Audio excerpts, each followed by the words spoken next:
Market లో invest చేసి మీ డబ్బులు డబుల్ చేసుకోవాలనుకుంటున్నారా? సుందరరామిరెడ్డి గారి లైవ్ సెమినార్ కి అటెండ్ అవ్వండి.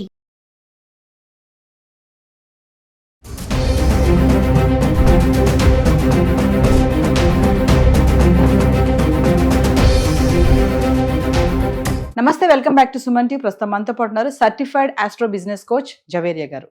నమస్తే మేడం. నమస్తే నవీన గారు. మేడం, మరి భారత్ పాక్ పోరు మధ్యలో చూసుకుంటే యుద్ధం జరుగుతుంది, హోరాహోరీగా ఉంది. పాకిస్తాన్ మన పైన, భారత్ పాకిస్తాన్ పైన కూడా. మరి ఈ టైంలో పసిడి ధరలు ఎటు వెళ్తాయంట, అంటే పెరుగుతుందా తగ్గుతుందా, అంటే ఒకసారి దాని గురించి చూసుకుంటే. సో వార్ ఎఫెక్ట్ అయితే ఉంటుంది నవీన గారు. ఎందుకంటే ఎప్పుడైనా సరే వార్ వస్తుంది అంటే మనకు సేఫ్ రిసోర్స్ ఏది అనేది ఫస్ట్ తెలుసుకుంటాం అనమాట. So May 6th RB almost 25 tons కొనుగోలు చేసింది అనమాట. దీని వలన కూడా చూసాం, అంటే ఎస్టర్డే కావచ్చు, డే బిఫోర్ ఎస్టర్డే కావచ్చు, ధరలు పెరిగాయి, బాగా పెరిగింది గోల్డ్. ఎందుకంటే కొనుగోలు చేసామన్నమాట.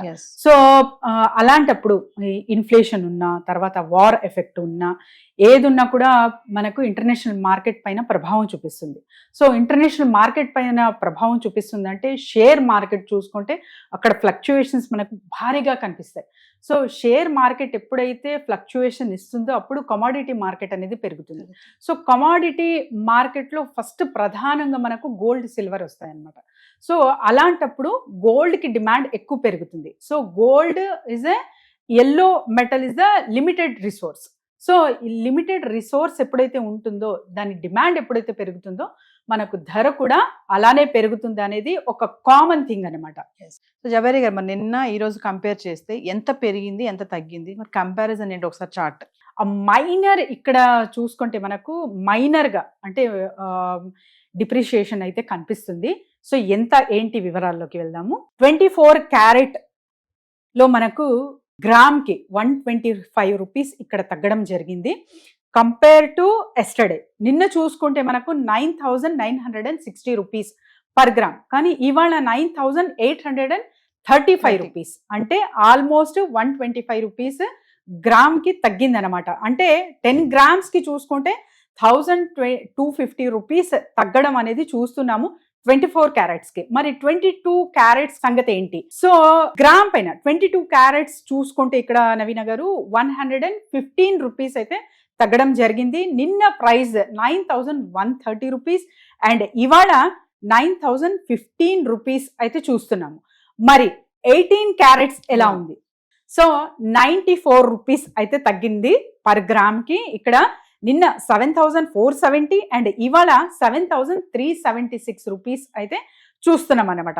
సో 18 క్యారెట్స్ గోల్డ్ ఎక్కువ మొక్కు చూపిస్తున్నారు ఆల్మోస్ట్ మహిళలు. ఎందుకంటే కొంచెం అంటే గ్రామ్ లెక్కన కూడా మీరు ఇక్కడ 50 రూపీస్ తగ్గినా పెరిగినా అంటే మనకు తులంలో తీసుకుంటే కూడా ఎంతో మార్పు ఇక్కడ చూస్తామన్నమాట. అందుకని సో చాలా మంది అంటే నాట్ ఓన్లీ ఫర్ దట్, ఇప్పుడు వేస్టేజ్ కావచ్చు, జిఎస్టీ కావచ్చు, అండ్ తర్వాత వచ్చేసి మీకు చాలా ఉంటాయి కదా. సో మేకింగ్ ఛార్జెస్ కావచ్చు, ఇవన్నీ కలిపితే కూడా మనకు ఆల్మోస్ట్ ఆల్ ఎక్కువ ధర అవుతుందని 18 క్యారెట్స్కి ఆల్మోస్ట్ ఆల్ షిఫ్ట్ అవుతున్నారు మహిళలు.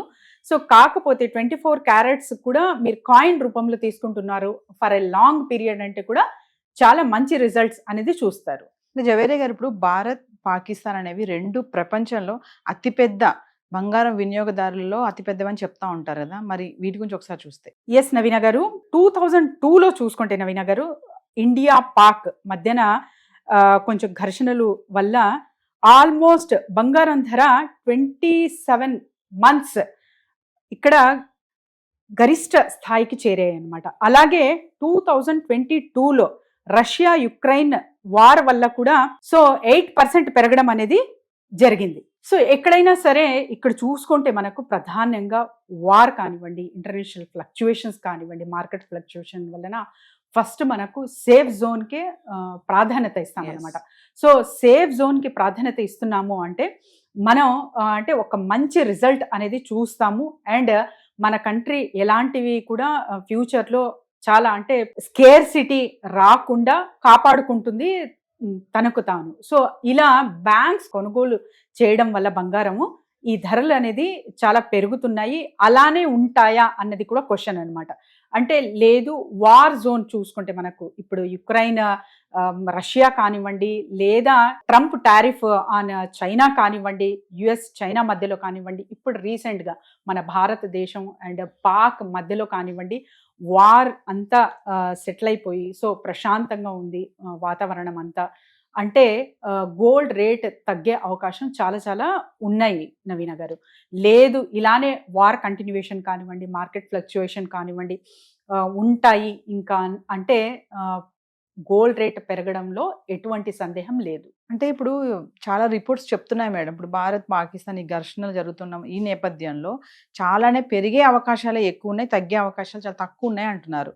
అంటే ఈ టైంలో ఇలాంటి వార్ టైంలో ఈ బ్యాంక్స్ కూడా గోల్డ్ని రిజర్వ్ చేసి పెట్టుకుంటుందా? మీరు స్టార్టింగ్లో చెప్పారు టన్నుల బంగారాన్ని రిజర్వ్ చేసి పెట్టుకుంది అని చెప్పేసి. అంటే ఈ వార్ జోన్లో ఉన్నప్పుడు బిఫోర్గానే ముందే అంటే ఫ్లక్చుయేషన్స్ ఎలా ఉంటాయో రేట్స్ అని చెప్పేసి రిజర్వ్ చేసుకోవడం జరుగుతుంది అంటారా?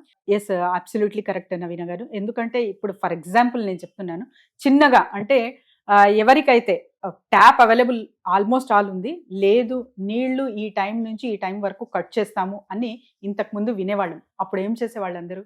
సో సింపుల్ ఎగ్జాంపుల్, అంతా స్టోర్ చేసి పెట్టేవాళ్ళం, చిన్న చిన్న గిన్నెల్లో కూడా స్టోర్ చేసి పెట్టేవాళ్ళం. యాజ్ ఇట్ ఈజ్ ఒక yellow metal is limited here. So అందుకని చెప్పి దేనికి ఎక్కువ విలువ ఉంటుందంటే, ఎందుకంటే 5 decades చూసుకున్నా, ఇప్పుడు గడిచిన హిస్టరీ చూసుకున్నా, రాబోతున్న హిస్టరీ చూసుకున్నా కూడా 5 decades ఆల్మోస్ట్ ఆల్ ఏదైనా కంటిన్యూస్గా చూసాము ఒక రిసోర్స్ని అంటే అది yellow metal gold.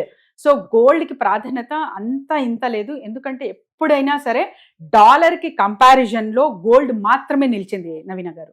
Gold price అనేది విలువ అనేది ఎప్పటికీ తగ్గదు, తరగదు.